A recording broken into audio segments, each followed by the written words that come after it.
It's a little bit dirty right now. I've still got my racing helmet. I've got a wheel chalk because I don't have an e-brake. My racing shirt. Obviously a fire extinguisher. That's sweet to have. I actually made a custom mount for it. So this is actually an old belt that I used to have. So you just unlatch that and then it just pulls right out. And it's sitting on two, what the hell is that? Tape. I swear I put rubber here, but it's tape apparently. That's nice. That just protects it from making a bunch of vibration, bunch of noise. And I actually had to tape this here too, because this was going, when you're going down the road, this would clack back and forth and it was super annoying. This here is a 2-step button. I leave it disconnected when I'm on the street just because I've never found a solution yet that doesn't actually rip out. I've had so many issues with tearing these wires off, tearing the connections off.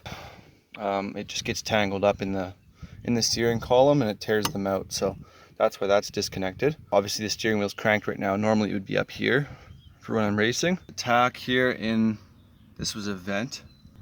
This was kind of the nicest spot for it, just rather than having it up on the dash, because I've always kind of liked to go for a little bit of a sleeper look.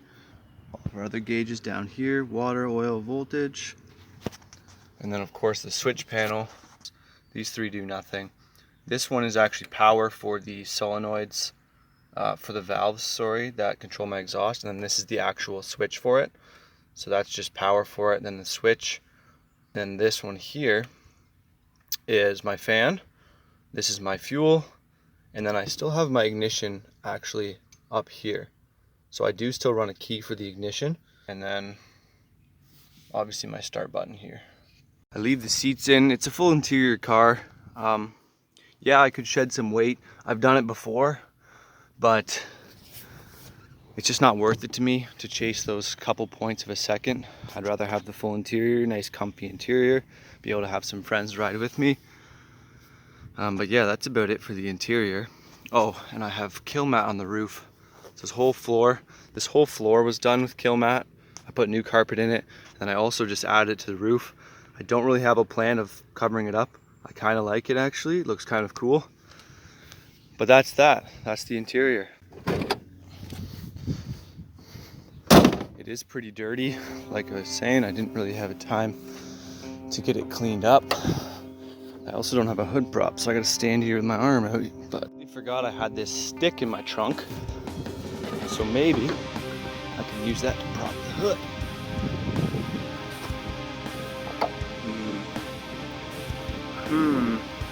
Right here. Would be nice. Come on. Oh yeah.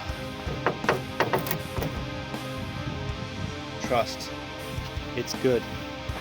Okay, now I can let go. This is sweet. So, as you can see, we've got a nice little air gap in there.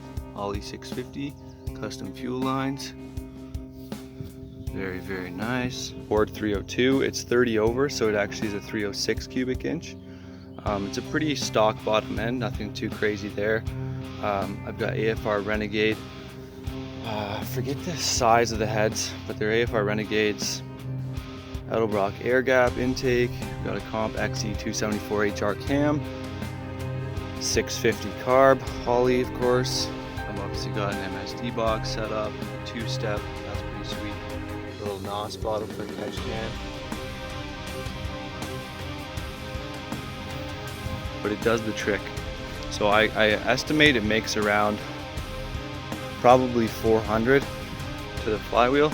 I'm thinking maybe 360 or so to the wheels, but that's just a complete guess. That runs 11.9 1/4, so that is the story. It's actually sitting on a UPR K member.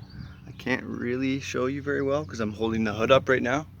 But the engine's on a UPR K member. It's got UPR A-arms, UPR caster camber plates, UPR coilovers. The rear end is the same way. It's all the control arms are UPR, all fully adjustable strain shocks front and rear. Made this custom little panel here out of aluminum, threw some stickers on it. It's kind of a little shroud for the rad, or shroud for like the air that would come up through the grill instead of it going up out the top there. That just kind of directs it to the rad a little bit better, and it looks kind of cool. So that's that.